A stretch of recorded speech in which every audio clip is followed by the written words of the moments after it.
समितिका अध्यक्ष युवा नेता नरेन्द्र यादवज्यू, मेयर साहब, मञ्चमा रहनुभएका सबै विशिष्ट व्यक्तित्वहरू, दाजुभाइ दिदीबहिनीहरू, सबभन्दा पहिले यो विद्यालय नेपालको नमुना विद्यालयमा परेको छ। यहाँहरू सबैलाई म बधाई दिन चाहन्छु। यहाँहरूले त्यो भवन उद्घाटनको सन्दर्भमा मलाई सम्झिनुभयो, म आभार प्रकट गर्न चाहन्छु। विद्यालयलाई उदाहरणीय ढङ्गले, नमुनायोग्य ढङ्गले अलि नेतृत्वकारी भूमिका खेल्ने सन्दर्भमा व्यवस्थापन समितिको अध्यक्ष हाम्रो युवा नेता नरेन्द्रजीले धेरै पटक कोसिस गर्नुभएको थियो, पहल लिनुभएको थियो। हामीले पनि एउटा प्रणालीमा जानुपर्ने हुन्छ, एउटा आधारहरू हुन्छन्। त्यो प्रणालीलाई टेक्दै यो दिशामा अगाडि बढेको छ। नमुना विद्यालय भनेको अहिले नेपालमा सार्वजनिक शिक्षामा, सामुदायिक विद्यालयहरूमा एकदमै ठुलो खाडल रहेको छ। सार्वजनिक शिक्षालाई हामीले अभिभावक र विद्यार्थीहरूको गुणस्तरको दृष्टिकोणले सबभन्दा पहिले छनौट गर्ने ठाउँमा पुर्याउनु पर्ने हुन्छ। हाम्रो नेपालमा स्कुलहरू धेरै खुले, अहिले 35,000 स्कुलहरू नेपालमा खुलेका छन्। त्यसमध्ये 29,000 चाहिँ हाम्रो सामुदायिक विद्यालयहरू छन्। तर सामुदायिक विद्यालयहरूमा हामीले जति लगानी गरेका छौँ त्यो अनुरूपको प्रतिफल आएको छैन। हामीले लामो समय हाम्रो सामन्तवाद विरोधी आन्दोलनमा लगायौँ। हिजो एउटा समयमा स्कुल कलेज खोल्नु भनेको चाहिँ विप प्रज्वलन गर्ने कुरा थियो। स्कुल खोले पुगिहाल्छ, कलेज खोले पुगिहाल्छ भन्ने थियो। तर परिस्थितिले के देखायो भनेदेखि त्यो पहुँचको आधारमा मात्र नहुने रहेछ। यो वास्तवमा चाहिँ गुणात्मक ढङ्गले पनि शिक्षा दिने ढङ्गले यसलाई विकास गर्नुपर्ने रहेछ भन्ने जबरजस्त र चौतर्फी रूपमा आवाजहरू उठे। त्यो प्रक्रियामा हामीले सम्भावनाको दृष्टिकोणले उदाहरणीय बन्न सक्ने खालका स्कुलहरूलाई नमुना स्कुल बनाऊ र त्यो नमुना स्कुलको आलोकमा हामीले वरिपरिका हाम्रा शैक्षिक संस्थाहरूलाई, स्कुलहरूलाई पनि हामीले चाहिँ रूपान्तरण गरौँ भनेर अहिले 400 माथि नेपालमा यस्ता स्कुलहरू नमुनाको रूपमा अगाडि बढाइएको छ। अब सरकारले औपचारिक रूपमा नमुना घोषणा गरेर मात्रै नमुना बन्दैन। अघि पनि चर्चा भएको छ। नमुना बनाउनको लागि त्यो स्कुलको एउटा समग्र एउटा कार्ययोजना चाहिन्छ। 7 सालमा खुलेको यो विद्यालय यहाँले अघि चर्चा गरिसक्नु भएको छ। यसको इतिहास आफै 7 दशक लामो छ। 30 वर्षपछि यो विद्यालयको 100 वर्ष पुग्छ। त्यो 30 वर्ष पछिको शतवार्षिकी मनाउँदा यो विद्यालय कस्तो बनाउने, यो विद्यालयलाई एउटा समग्र एउटा दीर्घकालीन सोच र योजना अन्तर्गत यसलाई अगाडि बढाउन आवश्यकता छ। यो साना साना स्कुलहरू हामीले धेरै खोलेका छौँ, तर हामीले ठुला स्कुलहरू निर्माण गरेर बाल विकासदेखि 12 सम्म र विभिन्न विषयहरूमा चाहिँ त्यहाँ पठन पाठन गर्न सक्ने वातावरण निर्माण गर्नलाई यो अवधारणा ल्याइएको हो। तपाईँहरूलाई थाहा छ कि आफ्ना छोराछोरीहरूलाई बुढा नीलकण्ठमा पढाउन पाए हुन्थ्यो, नाम चलेका राम्रा स्कुलमा पढाउन पाए हुन्थ्यो भनेर सबैले अपेक्षा गर्नुभएको छ। मन्त्रीको हैसियतले धेरैले चाहिँ नाम दिनुहुन्छ, मेरो छोराछोरीको नाम निकालिदिनु पर्यो भनेर। मलाई चाहिँ मन्त्री भएपछि मैले एउटा यो नाम निकाल्ने भन्दा पनि नेपालका स्कुलहरूलाई चाहिँ एकमुष्ट ढङ्गले नयाँ बदल्ने तर हाम्रा अभिभावकहरूलाई, हाम्रा विद्यार्थीलाई राम्रा उदाहरणीय स्कुलमा पढ्ने जो सपना छ त्यसलाई आफ्नै गाउँ बस्तीहरू त्यसलाई सार्थक कसरी बनाउने भन्ने सोच अन्तर्गत हामी लाग्यौँ। र मैले नेपालमा 1000 नमुना स्कुलहरू अहिले बनाऊँ, 753 वडामा नै यो नमुना स्कुलहरू पुर्याउँ र त्यो नमुना स्कुलले लिडरको रूपमा र वरिपरिका स्कुलहरूले फिडरको रूपमा एउटा यस्तो ढङ्गले कामहरू गरून् भनेर यो अवधारणा ल्याइएको छ। अब सङ्घीय सरकारले यसको भौतिक पूर्वाधार निर्माणमा 5 करोड रुपियाँ जति लगानी गर्छ। यो बहुवर्षीय योजनाभित्र पर्दछ। तर विद्यालय शिक्षाको जिम्मेवारी मूलभूत रूपमा संविधान त संघीयता प्रणाली अन्तर्गत स्थानीय तहमा गइसकेको परिवेशमा हामीले त्यसलाई साँच्चै नमुना बनाउनको लागि स्थानीय सरकारले नै अग्रणी भूमिका खेल्नुपर्छ। फ्रन्ट सिटमा लोकल सरकारलाई राखेर पृष्ठभागमा प्रदेश र सङ्घ बसेर हामीले मिलेर कामलाई अगाडि बढाउनु पर्ने हुन्छ। पहिलो जिम्मेवारी चाहिँ फेरि पनि लोकल सरकारको हुन्छ। विद्यालय व्यवस्थापन समिति अनि विद्यालयका प्रधान अध्यापक, विषयगत शिक्षकहरू, समुदाय सबै लागेर लोकल सरकारसँगको एउटा प्रभावशाली चाहिँ भूमिकामा त्यसलाई अगाडि बढाउनु पर्ने हुन्छ। अहिले म के देख्छु भने नेपालमा म्याथमेटिक्स र साइन्सको स्तर एकदम पछाडि छ। हामीले सामान्य खालको पढाइको नाउँमा सामान्य विषयहरू पढायौँ। एक प्रकारले भन्नुहुन्छ भने झन्डै 80% चाहिँ साधारण पढायौँ हामीहरूले, प्राविधिक र व्यावसायिक पनि पढाउन सकेनौँ हामीहरूले। हाम्रो पढाइ र कामको बिचमा सम्बन्ध छैन, श्रम बजार र हाम्रो पढाइको बिचमा सम्बन्ध छैन, सामाजिक रूपान्तरण र शिक्षाको बिचमा सम्बन्धहरू छैनन्। एक प्रकारले यो जुन खाडल छ यसलाई हामीले परिपूर्ति गर्नुपर्ने छ र एउटा नेतृत्वदायी भूमिका चाहिँ नमुना विद्यालयको वरिपरि यसलाई अगाडि बढाउन जरुरी छ। अहिले कोभिड-19 को यो महाव्याधिको बेलामा, महाविपत्तिको बेलामा हामी छौँ। मलाई यहाँ तपाईँहरूको यो कार्यक्रम देखिरहँदाखेरि म यहाँ मेयर साहबसँग पनि चर्चा गर्दैछु, व्यवस्थापन समितिको अध्यक्षसँग पनि चर्चा गर्दैछु। मैले त यस्तो कार्यक्रम सोचेको थिइनँ। अहिलेको बेलामा 20-25 जना स्कुल परिवारसँग सम्बन्धी भएर सानो स्तरमा हामीले यो कार्यक्रम गर्ने ढङ्गले सोचेका थियौँ। यहाँ त एउटा भव्य सामान्य परिस्थितिको जस्तै कार्यक्रम भइराखेको छ। तपाईँहरू कतिले मास्क लाउनु भएको छ, मास्क चाहिँ के गर्नुभएको छ, नाकको मुनि लगाएर राख्नु भएको छ। कतिले मास्क पनि लाउनु भएको छैन। मानव देशमा अहिले कुनै कोभिड केही पनि छैन, परिस्थिति सामान्य छ कि भन्ने ढङ्गले तपाईँहरूले चाहिँ त्यस्तो गरे जस्तो लागिराखेको छ। एकैछिन मलाई तपाईँ आजको यो कार्यक्रममा यति धेरै आउनु भएको छ। यो स्कुलमा कोभिडको सङ्क्रमण भयो भने के हुन्छ? एकैछिन हामी सोचौँ। जर्जियामा, अमेरिकाको जर्जियामा स्कुलहरू खुले, एकदम दह्रो स्वास्थ्य प्रणाली छ, तर 1 लाख विद्यार्थीहरू सङ्क्रमित भए। अहिले यो कोभिडको यो महाव्याधिको बेलामा WHO को भनाइलाई ध्यान दिने हो भनेदेखि यसलाई कन्ट्रोल गर्न 2 वर्ष लाग्छ। भ्याक्सिन बनिसकेको छैन। 40% मान्छेहरूलाई लक्षणै देखिँदैन, 40% मान्छेहरूलाई लक्षण देखिएको छ।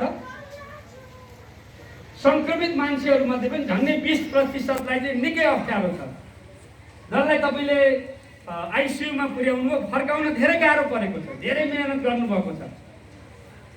यो बेलामा म तपाईँ सबै दाजुभाइ दिदीबहिनीहरूलाई के भन्न चाहन्छु भनेदेखि यो कोभिडको बेलामा पालना गर्नुपर्ने अनुशासन दह्रो पालना गर्नु, भौतिक दूरी कायम गर्ने, यहाँ मिलेको छैन त्यो कुरा। आफूलाई सुरक्षित गर्ने र अरूलाई पनि सुरक्षित गर्ने। हामीलाई के लाग्छ भने मलाई त यो रोगले भेट्दैन, मलाई त छुँदै, म त एकदम बलियो छु भनेर भन्छौँ हामीहरू। अहिले 8 वर्षको बच्चालाई पनि सङ्क्रमित भएको छ, 11 वर्षकोलाई पनि भन्छ, 60 वर्ष माथिका अलिक जटिल रोग भएकाहरूलाई तीव्र गतिले चाहिँ समस्या भएको छ, तर अरू उमेर समूहलाई पनि भएको छ।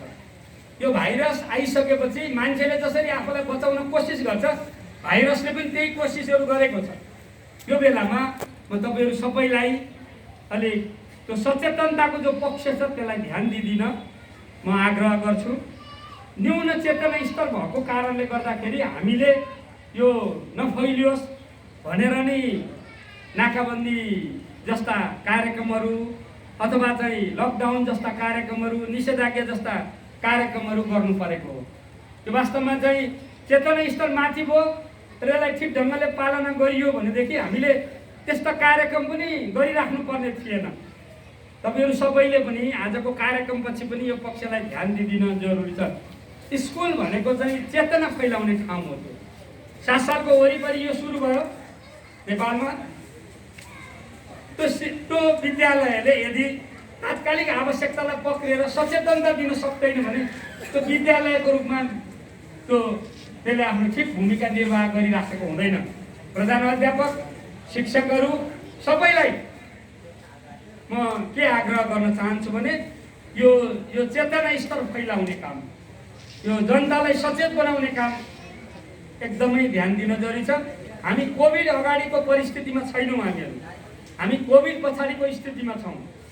विश्वले केही वर्षसम्म यो भाइरससँग लड्दै जानुपर्छ भनेको छ। त्यसका चेतनालाई पालना गर्दै जानुपर्छ। अब हिजोकै ढङ्गले स्कुल चल्न सक्दैनन्। हामीले एउटा स्कुल पुनः सञ्चालन कार्य ढाँचा तयार गरेका छौँ। अब कोभिड पछाडिको स्थितिमा स्कुलहरू कसरी चलाउने भनेर त्यसका मापदण्डहरू बनाएका छौँ। अहिले हामीले त्यसलाई तपाईँहरूलाई पठाइसकेका छैनौँ। हामीले यो बिचमा प्रत्यक्ष रूपमा फेस टु फेस पद्धतिको आधारमा स्कुलहरू सञ्चालन गर्न मिल्दैन भनेर नेपाल सरकारले निर्णय गरेको छ। यो स्थितिमा हामीले विद्यार्थीहरूको एउटा महत्त्वपूर्ण शैक्षिक सत्रलाई सुनिश्चित गर्नको लागि वैकल्पिक पद्धतिबाट सिकाइलाई अगाडि बढाउने भनेर हामीले कार्ययोजना सार्वजनिक गरिसकेका छौँ। गएको जेठ महिनामा 18 गते हामीले निर्देशिका तयार गऱ्यौँ र असार 1 गतेदेखि हामीले 45 दिने कार्ययोजना सार्वजनिक गऱ्यौँ। विद्यार्थीहरूको शैक्षिक क्षति कम गर्ने र विद्यार्थीहरूलाई भोलि शैक्षिक सत्रसँग जोड्ने गरी कामलाई अगाडि बढाउने भन्यौँ हामीहरूले। त्यसको कार्यान्वयन धेरै प्रभावकारी हामीलाई लागेन। सबै प्रदेशका स्थानीय तहसँग पनि संवेदन गऱ्यौँ, सामाजिक विकास मन्त्रीहरूसँग कुरा गऱ्यौँ, मुख्यमन्त्रीहरूसँग पनि कुराकानी गऱ्यौँ, विद्यालय व्यवस्थापन समिति प्रधान अध्यापकहरूसँग पनि कुराकानी गऱ्यौँ र अहिले हामीले यो न्यूनतम सिकाइलाई सुनिश्चित गर्न असोज 1 गतेदेखि वैकल्पिक पद्धतिबाट सिकाइलाई अगाडि बढाउने घोषणा गरेका छौँ। मलाई यहाँ धेरै मैले सोध्न पाएको छैन। मेयर साहब यहाँ हुनुहुन्छ, व्यवस्थापन समितिको अध्यक्ष यहाँ हुनुहुन्छ, विद्यालय परिवार यहाँ छ। यहाँ वैकल्पिक पद्धतिबाट सिकाइ अगाडि बढेको छ कि छैन? अहिले बाँकी रहेका 7वटा महिनाभित्रपछि हामीले हाम्रा विद्यार्थीहरूको शैक्षिक सत्रलाई सुनिश्चित गर्नुपर्ने छ। भदौदेखि सङ्क्रमण बढिराखेको छ। विज्ञहरू के भनिराख्नु छ, जाडोमा यो अरू फैलिन्छ। अझै भयावह स्थिति भने के गर्ने? 45वटा देशहरूले शैक्षिक सत्र कोल्याप्स गरे। हामी चाहिराखेका छैनौँ शैक्षिक सत्र कोल्याप्स गर्नलाई। अघिल्लो वर्ष पनि हतार हामीले 1 देखि 9 सम्मको परीक्षा गरायौँ। तपाईँलाई थाहा छ, 10 को परीक्षा गर्ने बेलामा एउटा यो कोभिडको भयावहता, त्यसको चाहिँ त्रासलाई ध्यान दिएर हामीले परीक्षा रोक्यौँ र पछि विद्यालयलाई हामीले मूल्याङ्कन दिएर हामीले 10 को रिजल्ट निकाल्यौँ। अब 11 को हामीले विद्यालयलाई नै मूल्याङ्कन परीक्षा लगायतको सबै जिम्मा दिएका छौँ। हामी चाँडै 12 को अलिकति नयाँ ढङ्गले त्यसको परीक्षा गराउनेतिर लागिराखेका छौँ। छलफल अन्तिम चरणमा पुगेको छ। होम सेन्टर बनाएर आवश्यकताको आधारमा थुप्रै केन्द्रहरू बनाएर हामीले चाहिँ परीक्षा 12 को परीक्षा गराउनै पर्छ भन्ने ढङ्गले हामी तयारी गरिराखेका छौँ। चाँडै तपाईँहरूको बिचमा आउनेछ। म नेपालको शिक्षा विज्ञान प्रविधि मन्त्रीको हैसियतले हाम्रा बालबालिकाहरूको यो वर्षको शैक्षिक सत्रलाई चाहिँ खेर जान नदिने गरेर सबैतिर काम गरिराखेको छु। यता असोज 1 गतेदेखि अनिवार्य रूपमा लागू गर्ने गरी वैकल्पिक पद्धतिबाट सिकाइको निर्देशिका जारी भएको छ। मन्त्री परिषदले एक्सन प्लान बनाएर पठाइसकेको छ। पहिलो हामीले पाठ्य पुस्तकहरू सबैलाई पुर्याएका छौँ। त्यो पाठ्य पुस्तकको लागि सहयोगी सामग्रीहरू पनि हाम्रो पोर्टलमा छ। शिक्षा मानव स्रोत विकास केन्द्रको उसमा छ, त्यसलाई छापेर तपाईँहरूले पुर्याइदिनुपर्छ। पहिले हामी स्कुलमा गएर पढाउँदथ्यौँ, अब हामीले घरलाई नै शिक्षालय बनाउनुपर्छ र शिक्षकलाई विद्यार्थीसँग जोड्नुपर्छ। शिक्षकहरूको विद्यालयको पहिलो काम आफ्नो विद्यार्थी कहाँ छन् भनेर ट्रेसिङ गर्ने हो। ट्रेसिङ गरिसकेपछि विद्यार्थीको यो बिचमा कति उसले सिकेछ, कति क्षति भएछ भनेर ट्र्याकिङ गर्न जरुरी छ। त्यसपछि उस सम्बन्धी एउटा योजना बनाउनुपर्छ र त्यो योजना बनाइरहँदाखेरि स्कुलहरू खुल्न सक्छन्, तर फेस टु फेस पद्धति हुँदैन। एउटा डाक्टरकोमा एउटा बिमारी गएर क्लिनिकमा गएर जोताए जस्तै स्कुलमा टिचरको सहजीकरण केन्द्र बन्दछ। आफ्नो विद्यार्थीहरूलाई आलो पालो गरेर शिक्षकहरूले बोलाउनुहुन्छ, होमवर्क दिनुहुन्छ र फेरि त्यो होमवर्क चाहिँ चेक गर्नुहुन्छ र उसलाई मूल्याङ्कन गर्नुहुन्छ। एक प्रकारको डाक्टरको क्लिनिक जस्तै शिक्षकको क्लिनिक चाहिँ हाम्रो स्कुलहरूमा बनाउनु पर्ने हुन्छ। हामीले 4वटा पद्धतिको आधारमा सिकाउने भनेका छौँ। एउटा पाठ्य पुस्तक हो, दोस्रो रेडियो र चाहिँ एफएम हो, तेस्रो टेलिभिजन र केबलबाट हो र चौथो अनलाइनबाट हो। नेपालमा अनलाइनको पर्याप्त सुविधा छैन, एकदम न्यूनतम छ। रेडियो टेलिभिजनको पनि लक्षित समूह सबैको बिचमा छैन। रेडियो र एफएम चाहिँ नेपालमा 80% भन्दा माथिको लागि पहुँचको विषयवस्तु छ। म मेयर साहबलाई, निर्वाचित जनप्रतिनिधिहरूलाई तपाईँको नगरभित्रपट्टिबाट सबै स्कुलहरूमा यो वैकल्पिक पद्धतिमा सिकाइ अगाडि बढाउनु पर्ने, एउटा पनि बच्चा नछुटोस् भनेर तपाईँहरूले ध्यान दिनुपर्ने। यो प्रक्रियामा सार्वजनिक विद्यालयका सबै शिक्षकहरूलाई विद्यालयमा जान आह्वान गरिएको छ। यो कोभिडको इन्सुरेन्स पनि टिचरहरूको गरिसकिएको छ। सबै शिक्षकहरूले यो पक्षलाई ध्यान दिएर कामलाई अगाडि बढाउन जरुरी छ। र यही बिचमा हामीले हाम्रो 220 दिन स्कुल खोल्नुपर्ने, 190 क्रेडिट आवर जुन ढङ्गले तपाईँले पुरा गर्नको लागि न्यूनतम त्यति चाहिँ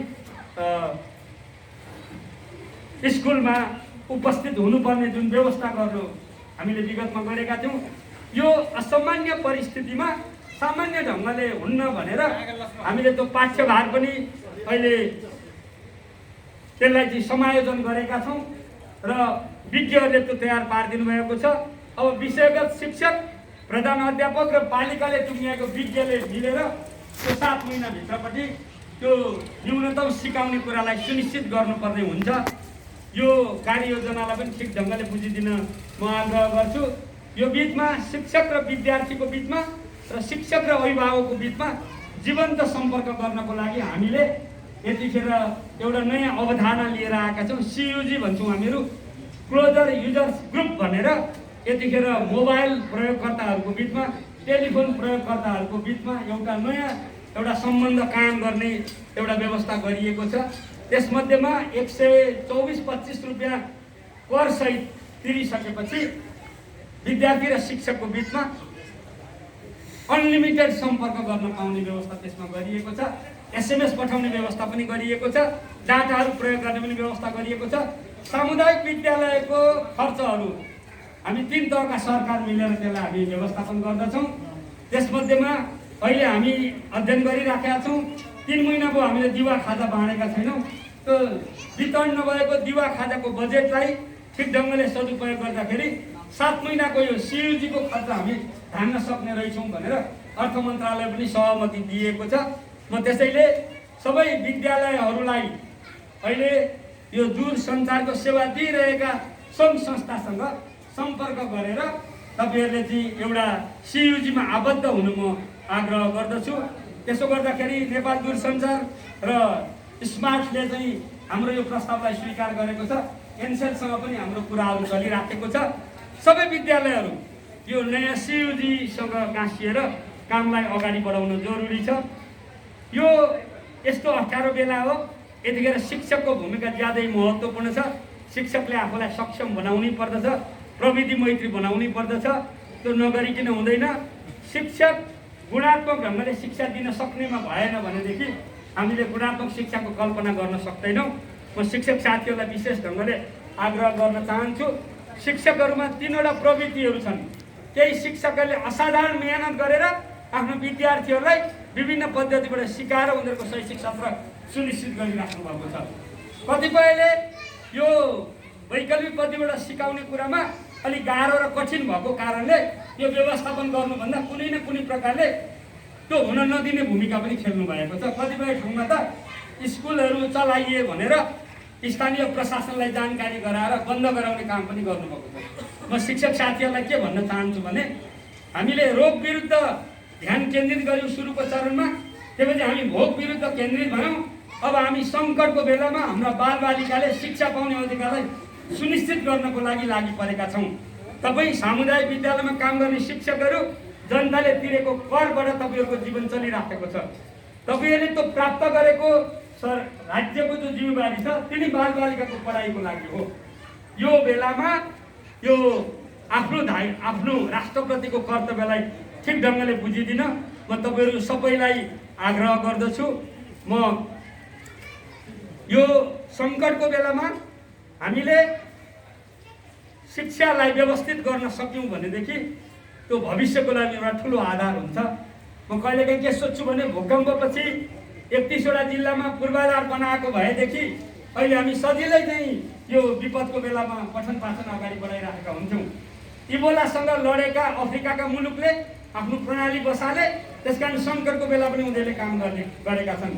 जसले आफ्नो प्रणाली बसाल्दैन, एउटा सानो आँधी बेरी आएपछि, एउटा ठुलो विपद आएपछि ती सबै ढल्ने रहेछन्। हाम्रो लागि समस्या पनि हो कोभिड, हाम्रो लागि चुनौती पनि हो कोभिड, तर यो अवसर पनि हो हाम्रो लागि। हामीले यो बेलामा हाम्रो प्रणाली बसाल्ने दिशामा काम गर्नुपर्छ। हामीले वाइफाईको सुविधा नभएका, विद्युतीय सुविधा नभएका, इन्टरनेटको सुविधा नभएकाहरूलाई जोड्नको लागि यो वर्ष माध्यमिक तहका सबै विद्यालयहरूको लागि 12,000को दरले रकमहरू छुट्याइएको छ। यो बेलामा तपाईँहरूले आफ्नो नगरभित्रका अरू माविहरूलाई पनि यो प्रकारले जोड्न जरुरी छ। काम सृजनात्मक ढङ्गले काम गरिदिनुहोस्, उदाहरणीय ढङ्गले काम गरिदिनुहोस्। हामीले नेपालमा सार्वजनिक शिक्षा र निजी शिक्षाको बिच एउटा खाडल छ। वास्तवमा सबभन्दा विकसित भनिने मुलुकहरूमा चाहिँ सार्वजनिक शिक्षा नै, पब्लिक स्कुलहरू नै चाहिँ सबभन्दा अगाडि हुन्छन्। अभिभावकको छनौटमा पर्छन्। एउटा प्रधानमन्त्रीको बच्चा पनि र प्रधानमन्त्रीको गाडी चलाउने ड्राइभरको बच्चा पनि एउटै स्कुलमा पढ्छन्। त्यो पब्लिक स्कुल भनेको धनी र गरिबको बिचको खाडललाई मेट्ने ठाउँ हो। त्यो पब्लिक स्कुल भनेको राष्ट्रिय भावनालाई ठिक ढङ्गले प्रोत्साहित गर्ने ठाउँ हो त्यो। त्यसकारणले हामीले हाम्रा पब्लिक स्कुलहरूलाई एकदमै अभिभावक र विद्यार्थीको छनौटमा माथि ल्याउने गरी विकास गर्नुपर्छ। त्यसकारणले नेपाल सरकारले 10 वर्षभित्रपट्टि नेपालका पब्लिक स्कुलहरूलाई मजबुत बनाउने भनेर 85 सालसम्म नेपालका सबै पब्लिक स्कुलहरूलाई गुणात्मक ढङ्गले माथि ल्याउने कार्यक्रम ल्याएको छ। सार्वजनिक विद्यालयको सबलीकरणको कार्यक्रम लिएर हामी अगाडि बढेका छौँ। त्यो सबलीकरणको कार्यक्रमलाई ठिक ढङ्गले बुझ्न र त्यसको एउटा दृष्टान्त योग्य ढङ्गले काम गर्नलाई यो विद्यालयलाई पनि म आग्रह गर्छु। अर्को, हाम्रो तलको जब नै कमजोर भएको कारणले हामीले स्टेम, साइन्स, टेक्नोलोजी, इन्जिनियरिङ लगायतको यो पढाइलाई तल जगदेखि नै माथि बढाउनको लागि भनेर स्टेमको अवधारणा लिएर आएका छौँ। त्यो सामुदायिक विद्यालयको सबलीकरण र स्टेमको कार्यक्रम चाहिँ हामीले गेम चेन्जरको रूपमा लिएका छौँ। प्लानिङ कमिसनले पनि त्यसलाई स्वीकार गरेको छ र 15औं योजनाको एउटा महत्त्वपूर्ण पक्षको रूपमा अगाडि बढेको छ। अब हामी हावाको भरमा हिजोको ढङ्गले स्कुलहरू चलाउन सक्दैनौँ। हामीले के पढाउने हो, कुन विषय पढाउने हो, हामीलाई कस्तो जनशक्ति चाहिएको छ, त्यो योजनामा आधारित चाहिँ हामीले पठन पाठनको दिशामा जानुपर्छ। हामी प्राविधिक शिक्षालाई एकदम विकास गर्न चाहन्छौँ, विस्तार गर्न चाहन्छौँ। म यो 2.5 वर्षको कार्यकालमा मैले 637वटा पालिकाहरूमा प्राविधिक शिक्षा पुर्याइसकेको छु। बाँकी रहेका अरू पालिकाहरूमा पनि पुर्याउने भनेर हामी लागिरहेका छौँ। कोभिडले हामीलाई केही अप्ठ्यारा सिर्जनाहरू भएका छन्। अहिले अघि पनि यहाँ क्लबको साथीले विषयहरू उठाउनु भएको छ, राम्रा र महत्त्वपूर्ण कुराहरू उठाउनु भएको छ। हामी अहिले बाली विज्ञान पढाइराखेका छौँ, हामी पशु विज्ञान पढाइराखेका छौँ, हामी इन्जिनियरिङको सिभिल, इलेक्ट्रोनिक र मेकानिकल पढाइराखेका छौँ, कम्प्युटर इन्जिनियरिङ पढाइराखेका छौँ। त्यो सँगसँगै हामीले आयुर्वेद, जडीबुटी, प्राकृतिक चिकित्सा र योगको अहिले पढाउने विषय पनि हामीले थपेका छौँ। हामी शिक्षालाई श्रमसँग, श्रमलाई सिपसँग, सिपलाई उत्पादनसँग र उत्पादनलाई समृद्धिसँग जोड्न चाहन्छौँ। पढाइको संसार र कामको संसारसँग जोड्न चाहन्छौँ। हाम्रा मानिसहरू बाहिर जानै पर्छ भने पनि दक्ष मजदुरको रूपमा जाउन्। 12 पढाइ सकिँदाखेरि एउटा न एउटा सिप चाहिँ सिकेकै हुनुपर्दछ। यो ढङ्गले हामीले अगाडि बढाउन चाहेका छौँ। तपाईँको 70 वर्ष पुगेको यो विद्यालय नमुना स्कुलसँगै यसको नयाँ एउटा यात्रा आवश्यकता छ। समाजवाद हुनु, सङ्घीय लोकतान्त्रिक गणतन्त्रको यो आवश्यकतालाई पक्रिएर अब के विषय पढाउने हो, यो नगरका आवश्यकता के हुन्, यहाँका विद्यार्थीहरूको आवश्यकताहरू के हुन् भन्ने ढङ्गले सोध्न जरुरी छ। म तपाईँहरूलाई एउटा स्कुल चलाउने नाउँमा स्कुल होइन, यो राष्ट्रको आवश्यकता, यो प्रदेशको आवश्यकता, यो नगरको आवश्यकतालाई आधारित गरेर योजनाबद्ध ढङ्गले पठन पाठनका योजनाहरू बनाउन म आग्रह गर्छु। अब हाम्रा विद्यालयको वरिपरि उत्पादन केन्द्रहरू हुनुपर्छ। हाम्रा विद्यार्थीहरूले उनीहरूले सैद्धान्तिक मात्र होइन, प्र्याक्टिकल गर्ने ठाउँहरू पाउनुपर्छ। हामीसँग प्राविधिक शिक्षा दिने इन्स्ट्रक्टरहरू पनि चाहिन्छन् र हामीलाई त्यो सिकाउने हामीलाई ल्याबहरू पनि चाहिन्छन्।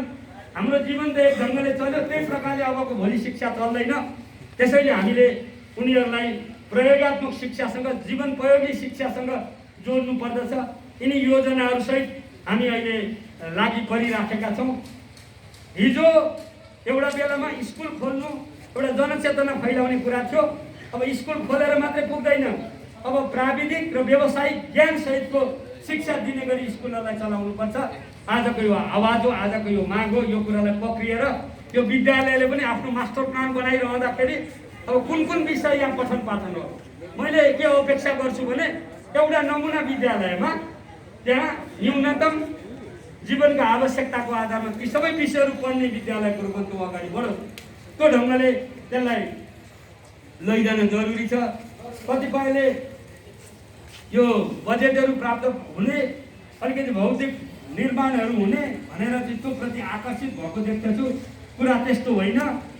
त्यो भौतिक पूर्वाधारले गुणात्मक शिक्षा निर्माणमा सहयोग गर्छ, तर मुख्य कुरा त्यहाँको प्रधानाध्यापक, त्यहाँका टिचरहरू, त्यहाँको व्यवस्थापन समिति र त्यहाँको समुदायको भूमिकामा निर्भर गर्दछ। एकातिर त्यो शिक्षात्मक गतिविधि गर्ने एउटा उत्कृष्ट केन्द्र बन्छ, अर्कोतर्फ समुदायलाई जागृत गर्ने र सामाजिकरण गर्ने एउटा केन्द्रको रूपमा त्यो अगाडि बढिराखेको हुन्छ। म अपेक्षा गर्छु कि यो ऐतिहासिक स्कुलले यो दिशामा आफूलाई व्यवस्थित ढङ्गले अगाडि बढाउनेछ। अब स्कुलहरूलाई प्रविधि मैत्री नबनाइकन हुँदैन। अहिले अब आउने युगलाई एआई युग भनिन्छ, आर्टिफिसियल इन्टेलिजेन्स इरा भनेर भनिन्छ। 6 क्लासमा पढ्ने, 7 क्लासमा पढ्ने, 8 क्लासमा पढ्ने विद्यार्थीले रोबोट बनाइराखेका छन्, मेसिनहरू बनाइराखेका छन्। के घोषणा भइरहेको छ भने अब यस्तो युग आउँदैछ